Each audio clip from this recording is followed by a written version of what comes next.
الحمد لله وكفى وسلام على عباده الذين اصطفى وبعد. أعوذ بالله من الشيطان الرجيم. بسم الله الرحمن الرحيم. ونريد أن نمن على الذين استضعفوا في الأرض ونجعلهم أئمة ونجعلهم الوارثين. صدق الله العظيم. الله تعالی فرمایي او موږ غواړو په هغو پیرزوینه وکړو چې په ځمکه کې کمزوري ګڼل کېږي او د هغوی د ناتوانه کولو لټه کېږي.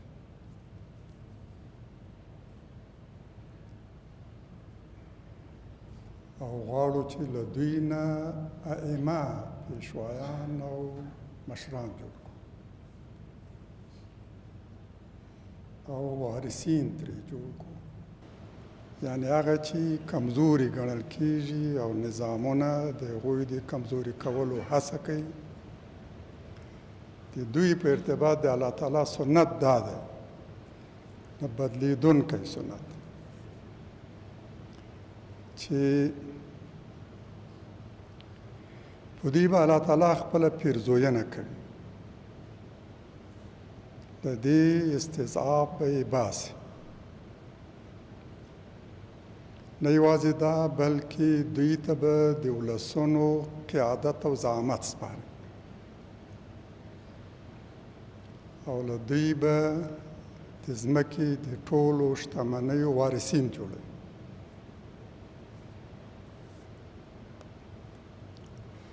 د همدې الهي ثابت او دایمي سنت په ارتباط الله تعالی د فرعون قصه راخلي.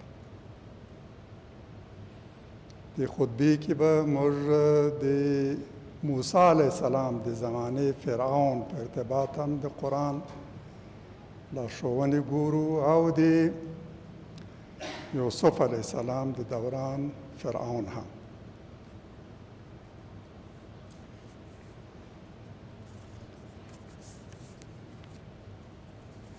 الله تعالی سنت دا دی چې د هر مستبد فرعون د نسکورولو لپاره د نړۍ تر ټولو کمزوری قوم غوره کوي. مخکې همداسې کړي او د تاریخ په اوږدو کې به تل همداسې. تر ټولو کمزوری او ضعیف بېوزلی ولس به د داسې چا د نسکورولو لپاره غوره کوي او خپله پیرزوینه به د هغه په حال شامله کوي چې هغه تر ټولو ستر مفسد دی،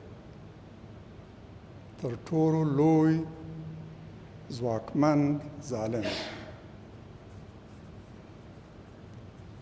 بني اسرائیل د فرعون نسکورولو لپاره انتخاب کړل او دا دی ګوري چې افغانان د دریو لویو برځواکونو انګریز، شوروي او د امریکا د ماتې او زوال لپاره انتخاب کړي. دا الهي سنت به تل تکراریږي. الله تعالی د موسی د دور د فرعون په ارتباط فرمایي ان فرعون علا فی الارض وجعل اهلها شیعا يستضعف طائفة منهم يذبح أبناءهم ويستحيي نساءهم إنه كان من المفسدين. یقینا چې فرعون په ځمکه کې لویي وکړه، ځان یې تر ټولو ستر وګڼلو او د خپل هیواد د ملک خلک یې په ډلو ډلو وویشل، تفرقه، تجزیه،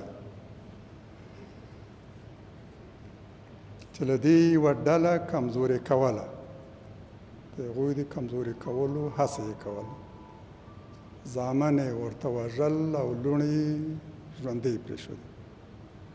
د دې لپاره چې دوی شمېر زیات نه شي او رژیم ته ګواښ مخامخ نه کړي، باید کمزوري پاتې شي او شمېر یې کم. د همدې لپاره یې ځوانان ترې وژل. وینځو ته ضرورت درلودو د هغوی لوڼې ژوندۍ پرېښودې چې په دربارونو کې د وینځو په توګه د هغوی خدمت وکړي.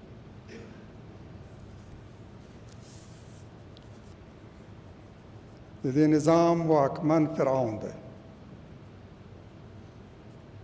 مغرور او متکبر، د خپلې لویي د ثابتولو او ساتلو په فکر کې دی، د خپل قدرت د بقا او دوام په لټه کې، او د دې هڅه کوي چې خپل لویي په نورو تحمیل کړي. علا فی الارض.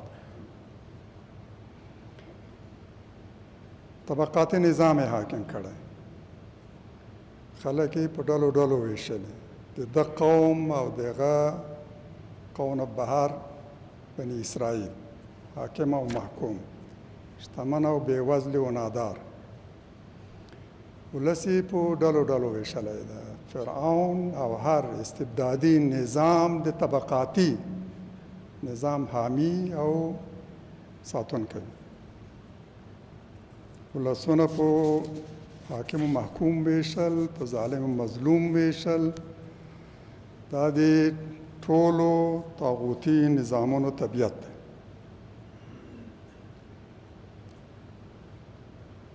یعنی په کومې ټولنه کې چې ظلم دی، طبقاتي نظام دی، ظالم ورباندې مسلط دی، امنیت او عدالت نشته، د دې ټولو ناخوالو او مفاسدو اصلي عامل فرعونان دی، څوک چې د اقتدار په ګدۍ ناست دي. د ظلم عامل دوی دي، فساد باعث دوی دي، او د بېوزلۍ عامل دوی دي.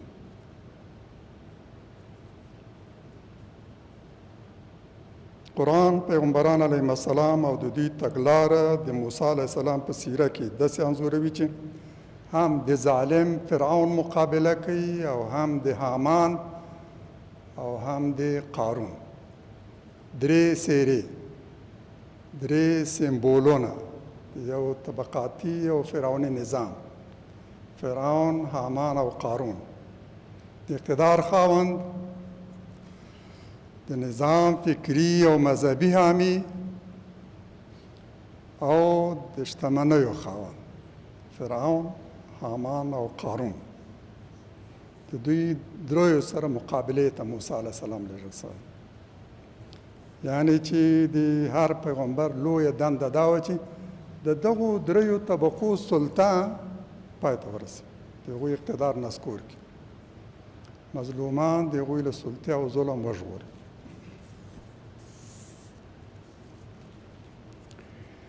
هر هغه نظام چې په هغې کې خلک په ډلو ډلو ویشل سوي، ظالم او مظلوم، حاکم او محکوم، هغه یو فرعوني نظام دی. هلته چې عدالت نه وي او د خلکو ترمنځ برابري نه وي، ټول انسانان ورونه ورونه ونه ګڼل شي، او د نظام چلند له ټولو سره یو برابر او عادلانه نه وي، دا نظام فرعوني دی چې پیغمبران یې د نسکورولو لپاره مامور شوي. د الله تعالی سنت دا ده چې لومړی به د فرعون سلطه پای ته رسي، هغه حامان او لښکر یې به اقتدار به یې نسکوروي، او له همدې مظلومو به ائمه او پیشوایان جوړوي، فکري اقتدار به، سلطه به او زعامت به دوی ته سپاري. هماغسې چې له بني اسرائیلو یې د نړۍ تر ټولو افضل قوم جوړ کړ، هغه مهال چې په موسی علیه السلام ایمان راوړ او د دین لپاره املا وتړه، قربانۍ ته چمتو شو، دغه مهال الله تعالی بني اسرائیلو ته د نړۍ په ټولو ولسونو فضیلت ورکړ. همدغو ته به بیا فکري قیادت او زعامت سپاري، د دوی په لاس به نظام نسکوریږي او اقتدار به الله تعالی هغوی ته سپاري، د ټولو شتمنیو واک به هم دوی ته سپارل کېږي.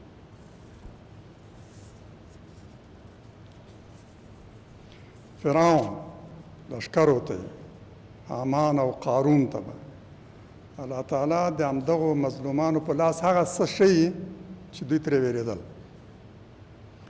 نه یې غوښتل چې دا دې ځواکمن شي، دوی د خپل حق مطالبه وکړي، پاسي. د هغوی له قیام او پاڅون ویرېدل، د هغوی له قوت ویرېدل، د هغوی له وحدت ویرېدل، دوی ویشلې، تضعیف کړي، کمزوري کړي، له دې ویرېدل چې متحد شي، پاسې او خپل حق وغواړي. الله تعالی به همدغه دوی ته ورښیي عملا، دا به راپاسي، د دې په خلاف به ودرېږي، خپل حق به غواړي او الله تعالی به په دې مبارزه کې دوی ته بریا ور په برخه کوي. قرآن د همدې موسی علیه السلام د دور د فرعون په ارتباط فرمایي چې سره له دې ټول ظلم او فساد، قساوت، په فساد کې هم تر ټولو لوړ او اوچت همدا مطلق العنان چې خلکو ته وایي زه ستاسو اعلی رب یم، اما سره له دې هغه وشورا ته تمکین لري او خپلې غوښتنې هم له هغوی کوي، خپل وړاندیزونه هم دغه شورا ته وړاندې کوي. د موسی علیه السلام په ارتباط چې کله هغه غوښتل ویې وژني، نو همدغې شورا ته وایي چې ذروني اقتل موسی، وقال فرعون ذروني اقتل موسى وليدعو ربه اني اخاف ان يبدل دينكم او ان يظهر في الارض الفساد. فرعون ویل ما پرېږدئ، یعنی له یو چا نه اجازه غواړي، د یو چا موافقې ته ځان اړ ګڼي او له هغوی غواړي چې ده ته اجازه ورکړي، ورسره موافقه وکړي چې موسی ووژني. دلایل هم وړاندې کوي، ویریږم ستاسو دا غوره دین بدل نه کړي، ستاسو له پلار نیکه نه پاته شوی غوره دین او مذهب درته بدل نه کړي، دا د دین مخالف دی، دا د مذهب جرړې باسي. دا موسی راغلی چې ستاسو دا غوره دین بدل کړي، زه له همدې ویریږم، د همدې لپاره اجازه راکړئ چې دا ووژنم. او یا دا چې په ځمکه کې ستاسو په دې ملک او هیواد کې تباهي او فساد خور نشي، ناامني، جګړې، شخړې، فساد، تباهي دا رامنځته نشي. د سولې لپاره، د فساد د مخنیوي لپاره ما پرېږدئ چې موسی په قتل ورسم.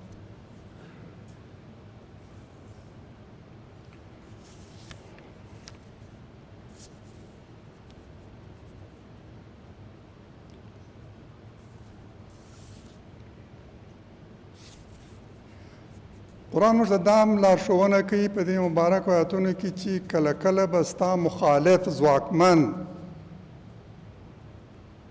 حکومتونه او واکمنان داسې حد ته را رسېږي چې مجبوریږي به دې ته چې ځان د دین حامي وګڼي، د دین تر پوشش لاندې به ستا مقابله کوي. فرعون ګوري په داسې حال کې چې له خدای انکار کوي او د موسی علیه السلام په ارتباط وایي زه باور لرم دی دروغ وایي، پرېږدئ زه بر لاړ شم وګورم چې آیا د موسی ادعا سمه ده که نه، ما ته یو لوی قصر او لوی سلی جوړ کړي چې بر لاړ شم وګورم د موسی علیه السلام خدای شته که نه، باور مې دا ده چې هغه دروغ وایي. قوم ته وایي زه ستاسو اعلی رب یم، موسی علیه السلام ته وایي کله ما نه پرته د بل رب غوره کړ جای د زندان ده. اما سره له دې داسې وخت ور باندې راځي چې د قوم په وړاندې وایي ستاسو د دین غم دی راسره، اني اخاف ان یبدل دینکم، ویریږم چې موسی علیه السلام ستاسو دا غوره دین درته بدل نه کړي، زه ستاسو د دین او د مذهب حامی او ساتونکی یم، اندېښنه لرم د موسی علیه السلام د فعالیتونو او دعوت په نتیجه کې ستاسو دا غوره دین بدل نشي. سوله ده، امن ده، ویریږم چې موسی علیه السلام دا سوله او امن له منځه یونسي او فساد په ملک خور نشي، ناامني رامنځته نشي. تاسو به هم همدغسې مخامخ کېږئ، داسې وخت به در باندې راځي چې د دین له مورچل او د دین تر پوشش لاندې ستاسو مقابله وشي. خپلو سترګو مو ولیده. د کمونستانو هغه ورځې مو هم ولیدلې چې بلې وینا به په بسم الله الرحمن الرحیم پیل کولې او په من الله توفیق به یې ختمولې. بیا اودسه به یې لمونځونه کول او د خپلو لمونځونو فلمونه به یې هم ښودل او حتی د مجاهدینو په ارتباط به ویل چې جماعتونه ورانوي، امامان وژني. موږ 40,000 امامانو ته تنخواه ورکوو او دوی راځي جماعتونه ورانوي.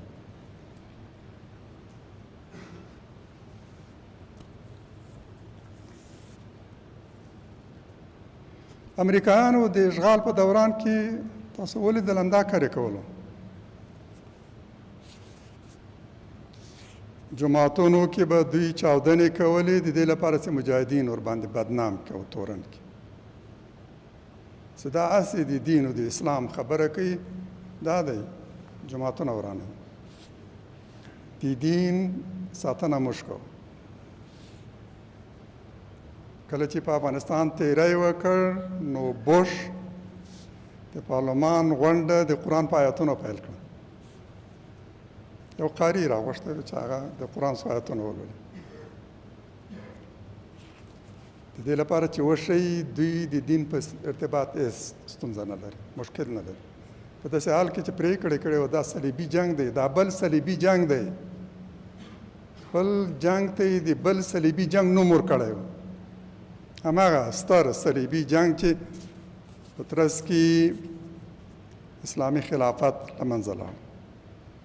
ټوله اروپا د دین دشمنان سره غونډ شوي وو، د صلیب تر نشان لاندې د اسلام په خلاف او د مسلمانانو په خلاف لوی جنګ وکړ او هغه ستر خلافت هغوی نسکور کړ.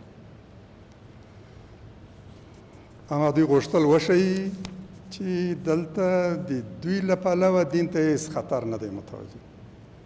په داسې حال کې چې ټولې هڅې یې دا وې چې د دین جرړې قطع کړي، دین پال وځپي. زندانونه ټول له دین پالو ډک شوي. د افغانستان ټول زندانونه هم چې حتی سلسله و لړۍ تر ګوانتانامو پورې ورسېدل. ټول هغه په زندانونو کې پراته وو چې د اسلام په جرم نیول شوي وو. اسلام ته ژمن یو کمونیست هم په دې ټولو زندانونو کې نه و. یو بېدینه او سیکولر هغوی د سیاسي بندي په توګه په خپلو زندانونو کې نه درلود. راغلي وو د دې لپاره چې د اسلام جرړې قطع کړي، راغلي وو د دې لپاره چې د جهاد تجربه ناکامه کړي. پرې نږدې چې مجاهدینو په لاس دلته اسلامي حکومت جوړ شي. باور یې دا و چې که دلته د جهاد تجربه بریالۍ شوه نو دا به نورو سیمو ته هم سرایت کړي، انتقال کړي، به یې دلته ناکامه کړي، دلته د اسلامي حکومت د جوړېدو مخه ونیسي. د همدې لپاره راغلي وو. دا قصې ښیي چې په قرآن کې راغلي قصې هسې قصې نه دي، تاریخي بیلګې دي. مخکې شوي وروسته به تکراریږي. دا هره قصه چې قرآن رااخیستې دا په حقیقت کې یو تاریخي عملي بیلګه ده د هغو مطالبو چې قرآن ورباندې ترکیز کوي او د خپل مخاطب په مخ کې ږدي.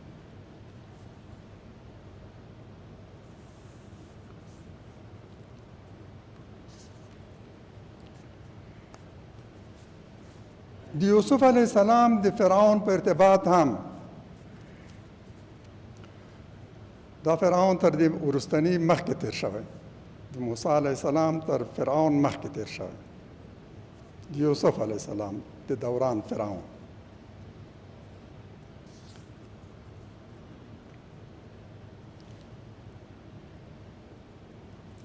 د دې فرعون په ارتباط قرآن فرمایي چې یوسف علیه السلام له هغه وروسته چې له زندانه قصر ته ورسېد، الله تعالی غوښتل چې یوسف علیه السلام په زندان کې وروځي.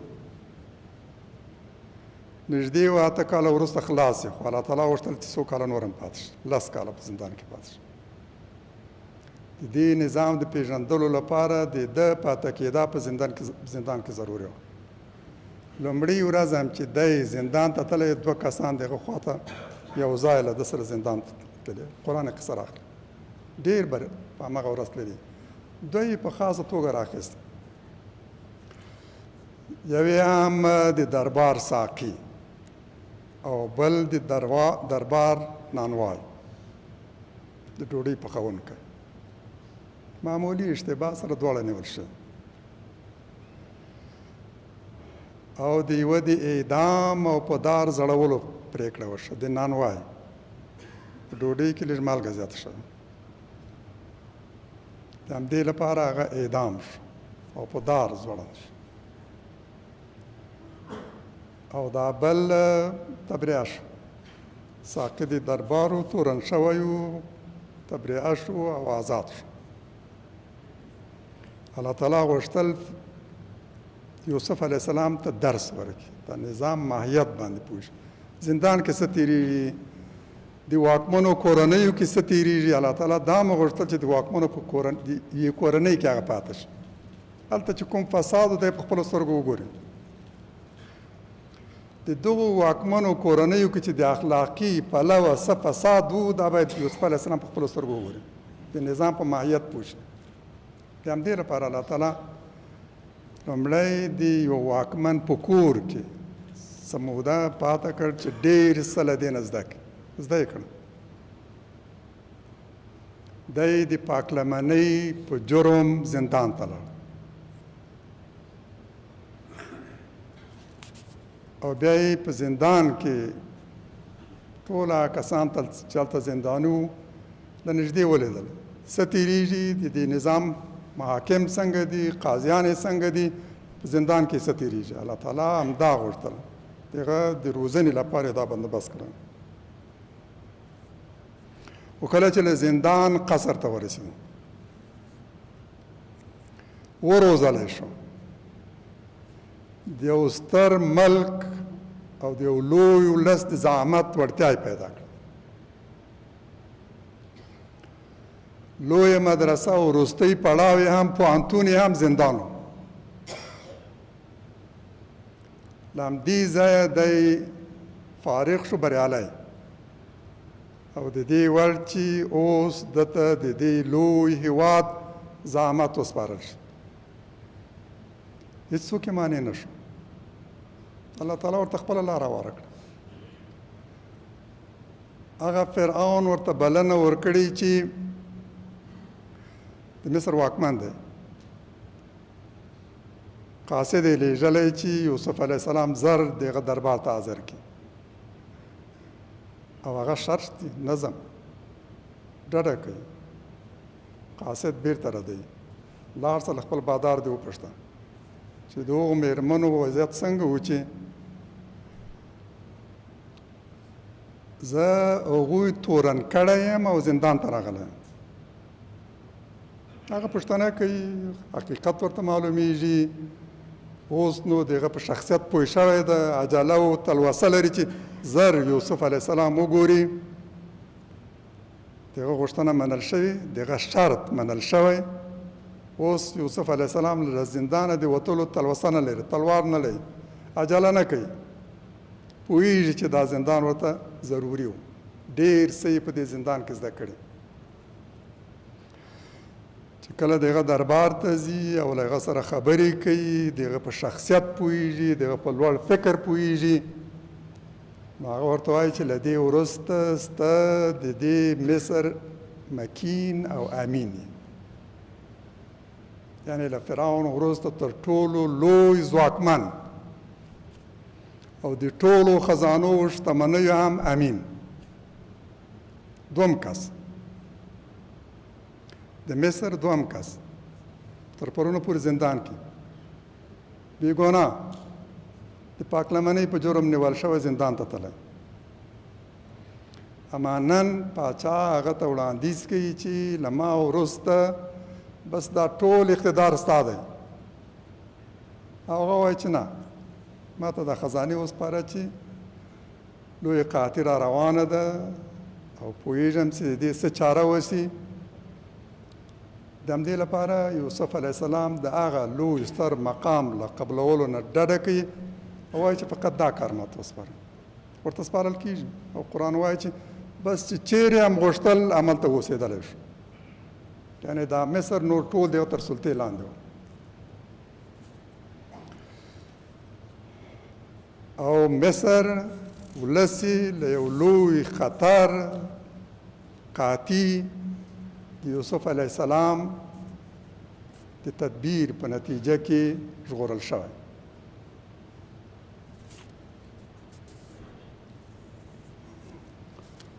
په همدې ترڅ کې قرآن فرمایي چې کله دغه ورونه له کنعان راغلل لوږې اخیستې هلته قحطي په داسې حال کې چې یوسف علیه السلام پیژندل خو دوی نه پیژاندو. یو ځل هغوی ته غله ورکړې ده، بل ځل ورور ورسره راوستی دی، د سکه ورور، او ده غوښتل چې سکه ورور یې له ځان سره وساتي، خو قرآن وایي چې ده خپل ورور د حاکم نظام د قانون مطابق نشو نیولی. د هېواد دوم ځواکمن شخصیت دی. ټول مصر هم دغه تر واکمنۍ لاندې. اما اوس په دې نظام کې دا تبدیلي راغلې د یوسف علیه السلام له کبله چې قانون حاکم دی.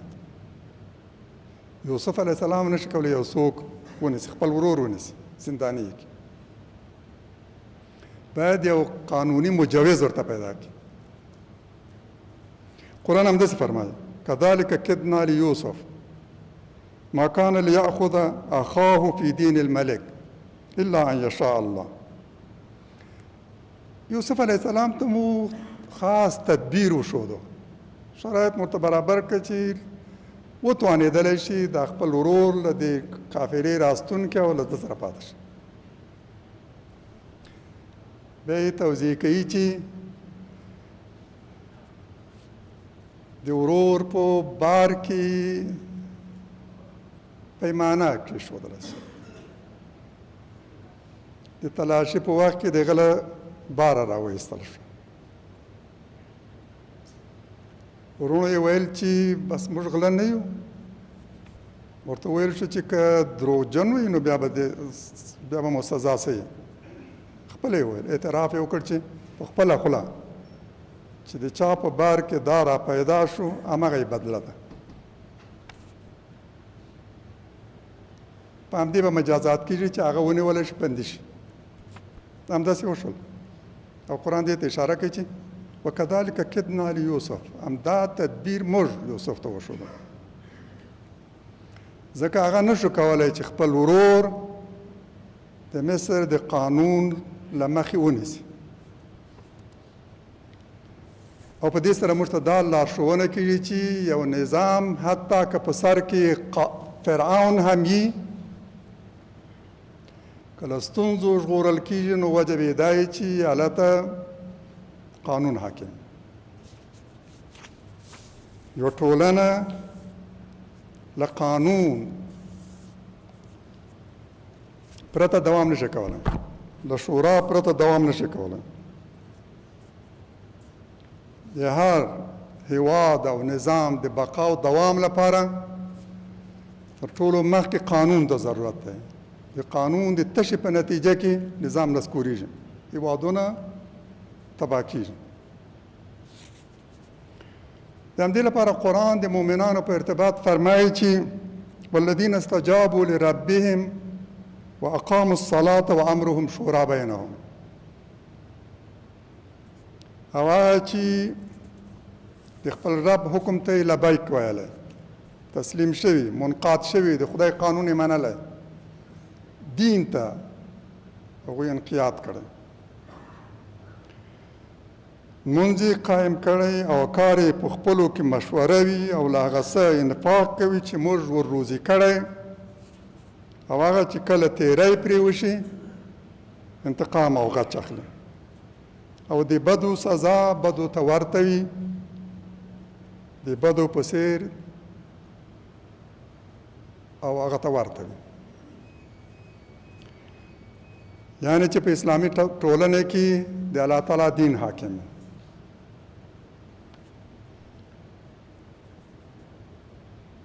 او چې په چا ظلم وشي له هغه نه انتقام او غچ اخیستل کېږي او که چا جرم وکړ سزا به هم د هغه د جرم سره برابره وي. درې اساسي اصول او بنسټونه: د قانون حاکمیت، د الله تعالی د دین حاکمیت، او له ظالم نه انتقام او غچ اخیستل، هغه ته سزا او جزا ورکول، او له مجرم سره د هغه د جرم مطابق معامله کول. د اسلامي ټولنې او نظام اساسي بنسټونه همدا دي. کوم نظام کې چې دا مراعات نشي، یعنی چې هغه باید هڅه وکړي چې له دې سره ځان جوړ کړي. دا اساسي بنسټونه باید په یو ټولنه کې تامین او عملی شي. په هغه صورت کې به دا ټولنه اسلامي وي او له ستونزو به ژغورل کېږي. په اسلامي ټولنه کې به ټول ګډ امور چې په ټولو مسلمانانو پورې مربوط وي، هغه به د ټولو په ګډې مشورې په نتیجه کې حل و فصل کېږي. د نظام بنسټ شورا دی او دا شورا مربوط په ټولو مسلمانانو پورې. شورا څه شکلي شی نه ده چې یو څوک به څه خلک راغونډوي او بیا هغوی ته به خپله رایه وړاندې کوي، هغوی به رایه ورکوي او دی به په دې ملزم نه وي چې وی مني که وی نه مني، د خپلې خوښه فیصله به ترې راباسي.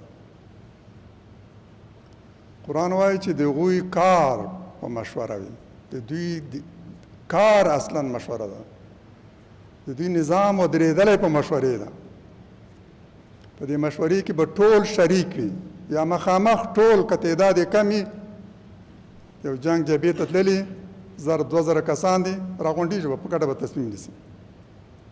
او کشمیر یې زیات و، د ټولو راغونډېدل ممکن نه و، د هغوی وکیلان به راځي، د هغوی استازي به راځي، ملت به په شورا کې شریک وي، په تصمیمونو کې به شریک وي.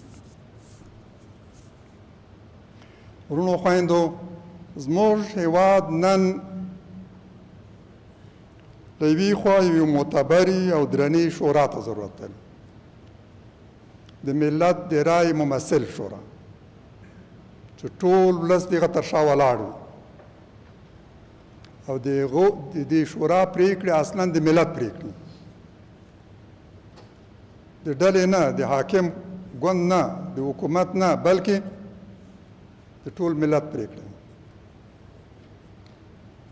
غړي د ولس استازي چې ولس ورباندې اعتماد او باور لري او هغه د خپلې ارادې او غوښتنو ممثل ګڼي، خپله خوښه یې انتخابوي. همداراز دا هیواد یو اسلامي اساسي قانون ته ضرورت لري. دا نوی نظام یو نوی قانون ته ضرورت لري، د ولس د ارمانونو او غوښتنو مطابق، د هغوی د دیني ارزښتونو مطابق. دا اساسي قانون باید زر رامنځته شي او دا تشه باید ډکه شي. همداراز موږ یو درنې دارالافتا ته ضرورت لرو چې د ټولو اختلافي مسایلو په ارتباط وکولی شي، وروستۍ فیصله وکړي.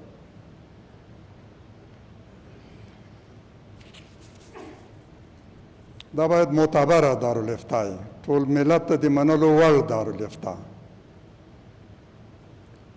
غړي هم په دین پوه، په قرآن او په حدیث پوه، په فقه پوه، بیطرف، مخلص، صادق، بې غرضه، د اعتبار خاوند، امتحان یې ورکړی، په هېڅ مسله کې هم غلطه رایه، شخصي رایه د خپل هوا او حواس مطابق را نه یې وړاندې کړی.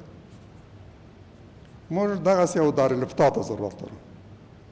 دا تشه باید ډکه شي، هم د شورا تشه، هم د اساسي قانون تشه، او هم د معتبرې دارالافتا تشه. که دا تشه ډکه نه شي، نو هر څوک به په هرې ګوشې کې او د هرې سترې او وړې دینی او ملي قضیې په اړه پریکړې کوي او د خپلې خوښې فتواګانې به ورکوي. لکه څنګه چې نن د دې شاهد یو لویه ستونزه، هر څوک له ګوشې راپاسي او له تلویزیون سره مرکه کوي او د مسایلو په ارتباط هم خپلې فتواګانې ورکوي.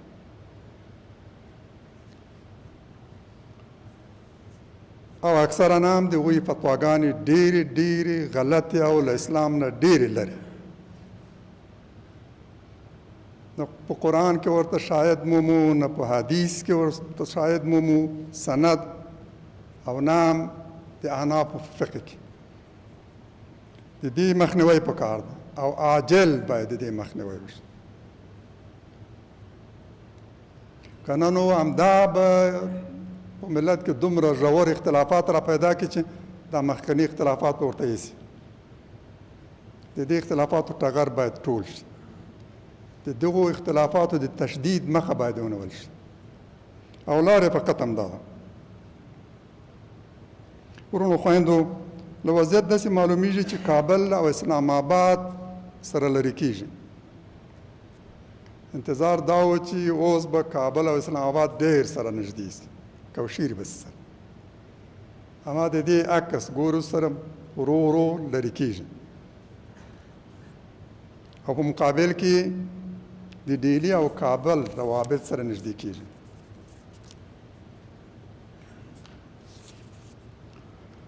افغانان داسې خارجي سیاست ته ضرورت لري او دا د ټولو په ګټه ده، هم د افغانانو هم د دې سیمې د هیوادو او په دې سیمې کې د اغیزمنو هیوادو، چې دا سیاست غیر منسلک وي. د ټولو هیوادونو ترمنځ متوازن سیاست، د یو لپاره له بل سره دښمني ونه کړي، د یو په څنګ کې د بل خلاف ونه درېږي. غیر منسلک، بیطرف، مستقل، خپلو ملي ګټو ولاړ سیاست، د خپلو دینی ارزښتونو مطابق سیاست، چې په نیابتي جګړې منتج نشي او د مخکنۍ خونړۍ تجربې بیا تکرار نشي. دا چې کابل یو مهال په ماسکو پورې تړلی او همدا د دې باعث شو چې افغانستان د خونړیو جګړو ډګر شي او بیا اروپا او امریکا او ناټو پورې تړلی. ومولیدو 20 کاله جنګ، یعنی په پردیو پورې تړلی کابل او داسې سیاست چې د یو په ګټه او د بل په ضد دي، افغانستان له جګړو سره مخامخ کوي. د داسې سیاست نه باید ډډه وکړو. ورونو خویندو، په داسې حال کې چې د بریتانیا یو فرهنګي مرکز د رسول الله صلی الله علیه وسلم د لور فاطمه رضی الله عنها په اړه د جنتي میرمنې تر نامه لاندې فلم جوړ کړی، د سپکاوي لپاره، د اهانت لپاره. غوښتل یې چې دا وشي، نندارې ته وړاندې کړي. مسلمانانو عکس العمل ښودلی. د دې غبرګون او عکس العمل په نتیجه کې د دې فلم ښودل ځنډېدلی.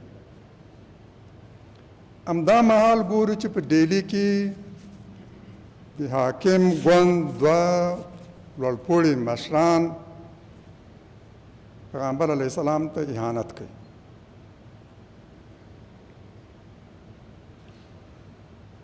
په هند کې هم د دې خلاف ډېر شدید او ستر غبرګون او عکس العمل ښودل شوی. په لکونو خلک سړکونو ته راوتلي او د اسلامي نړۍ په نورو هیوادونو کې هم. موږ دا رذالتونه په کلکه غندو او عاملینو ته وایو په دې سره نه هیڅ ګټه ترلاسه کولی شي، بلکې نتیجه به فقط دا وي چې مسلمانان لا زیات راویښ او د خپلو مقدساتو دفاع ته چمتو شي. تاسو فقط مسلمانان را بشوئ او دې ته هڅوئ چې د خپلو ارزښتونو د دفاع لپاره ملا وتړي. همدا به کېږي، د دې پرته به بله نتیجه نه وي. د پیغمبر علیه السلام له بعثت تر نن پورې په دې 14 پیړیو کې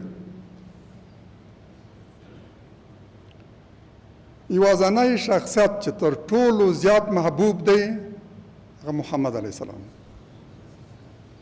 سیال نه لري، هیڅ څوک ورسره مقایسه کېدلی نه شي، د پښو خاورو ته یې هم نه شي رسېدلی.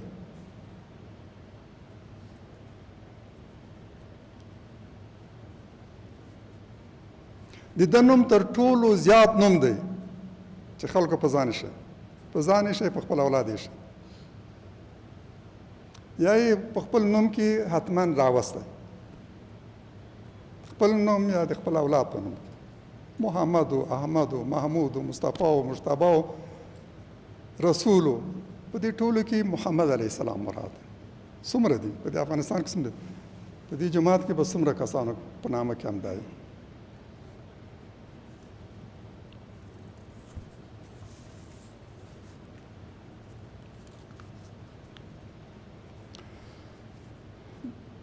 دا اوس نږدې 2 میلیارد مسلمانان دغه پلویان دي، په هغه ایمان لري، د الله تعالی د یو پیغمبر په توګه یې پېژني او له هغه او د هغه له دین نه د دفاع لپاره د خپل سر قرباني کولو ته هم چمتو دي.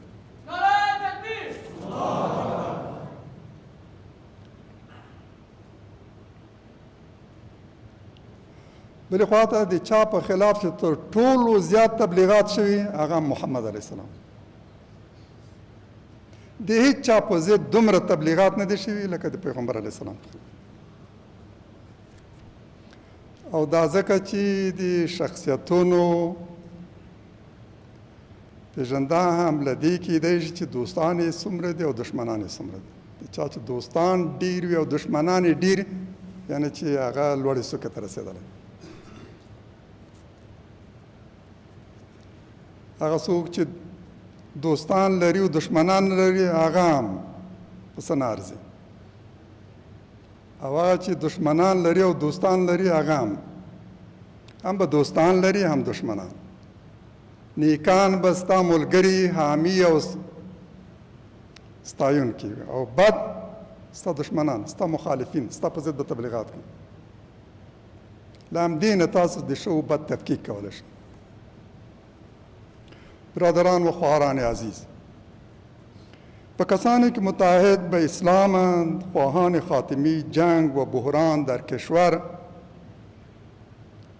عدم مداخله نیروهای خارجی در امور افغانستان، تأسیس حکومت مورد تایید اکثریت افغانان، به اینا میگوییم بیایید بر چند اصل واضح و مسلم با هم و با ملت خود و با خدا تعهد کنیم.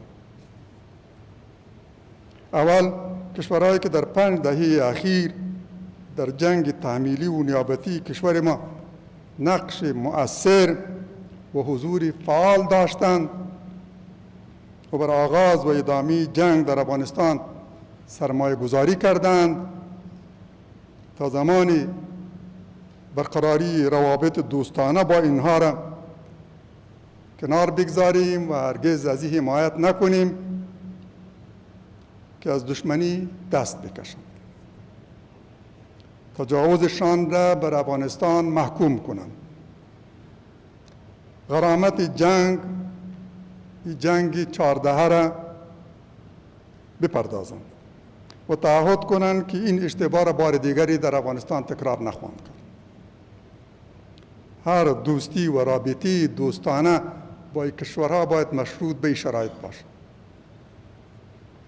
2، هر کشوری که فعالیت‌های مصالحانه در افغانستان را حمایت می‌کند، چه از لحاظ سیاسی، چه از ناحیه تبلیغاتی و چه هم از لحاظ مالی و نظامی، و در کشورهای خود به مخالفین مسلح تسهیلات فراهم می‌کنند، دفتر و مرکز در اختیارشان می‌گذارد باید از سوی تمامی افغانها دشمن افغانستان و ملت ما پنداشته شود. هر گروه سیاسی کشور ما که این نیروها را در جنگ افغانستان کمک کرده و در کنار آنان علیه ملت جنگیده، پس از این هیچ فرد افغان از آن حمایت نکنه.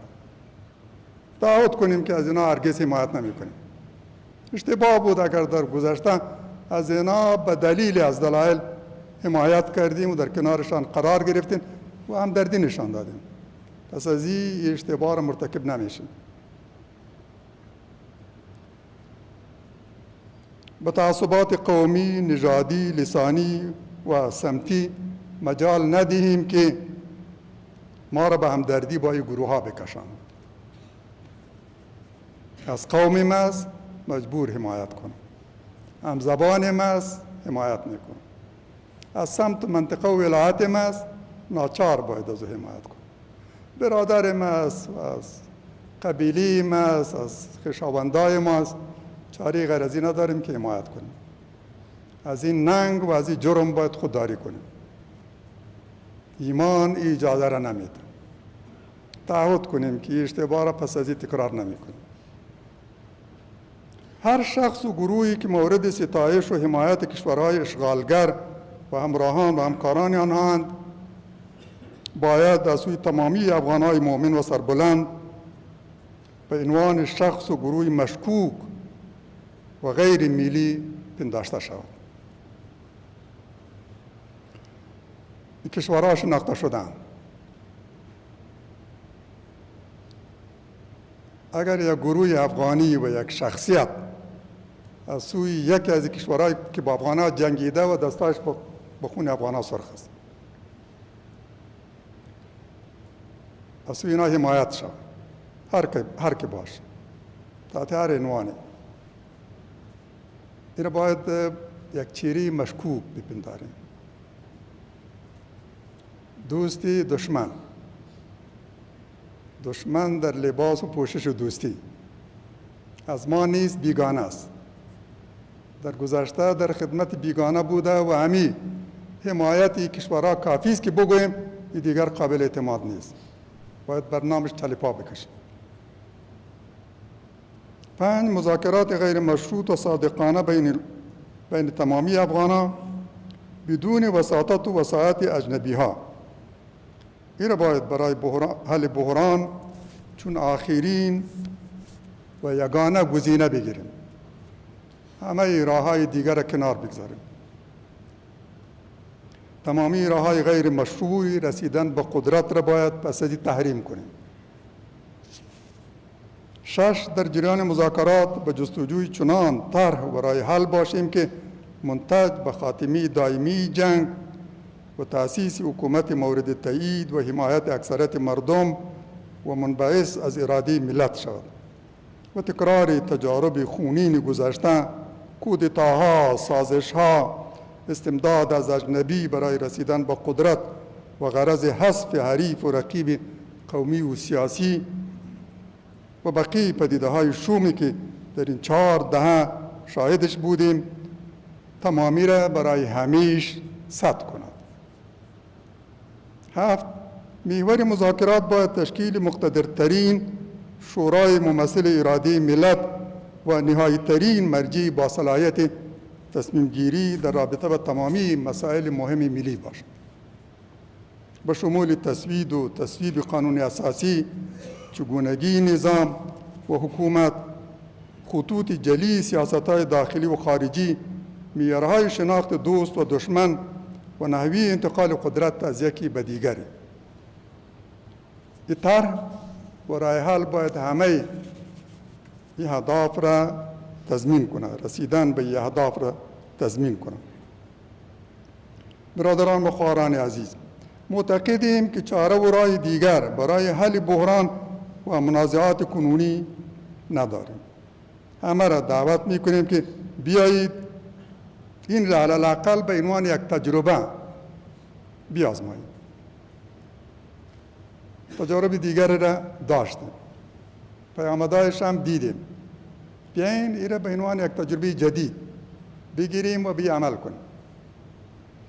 کشورهایی که برای اشغال دائمی کشور ما چشم تم داشتند و دارند به این باور بودند و هستند که تنها از طریق ایجاد اختلافات و دامن زدن به خصومت‌ها و جنگ‌ها میان افغان‌ها به اهداف شوم خود می‌رسند.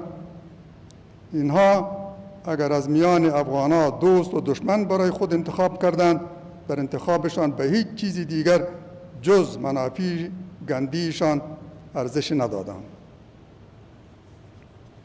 کسی را که زمان دوست گرفتند و حمایت کردند، زمان دیگر چون مهری سوخته و پرزی ناکاره و فرسوده دور انداختند و حتی در فهرست دشمن ثبت کردند. و آن زمانی بوده که مزدورش از او بریده و در پای رقیبش افتاده. حتما اطلاع دارین که تاریخ گواهی می‌دهد نیروهای چنگیز در برابر مقاومت دلیرانه مجاهدین بخارا از جلو رفتن باز ماند. نتوانست شهر بخارا را تصرف کنه. مدافعین شهر با پامردی در برابرشان محکم ایستادند. چنگیز مجبور شد پیام و مردم بخارا بفرستند. گفت هر که از مقاومت دست بکشد در امان خواهد بود و دوستمان.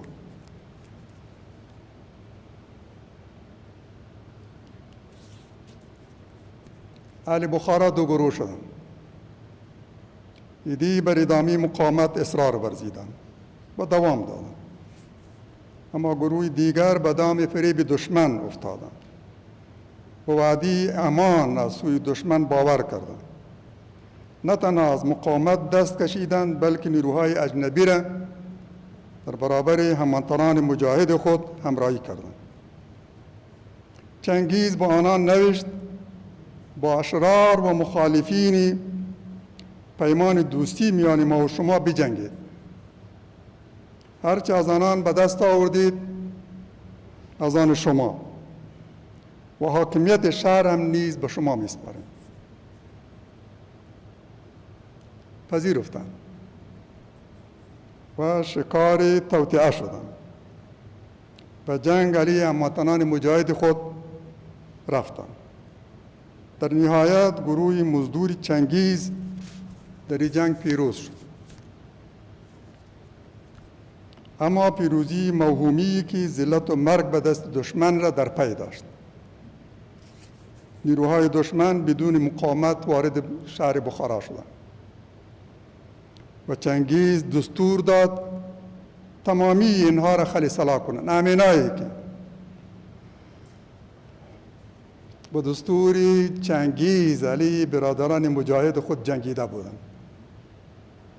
چنگیز دستور داد که اینا را خلیصلا کنند و سرش ببرند.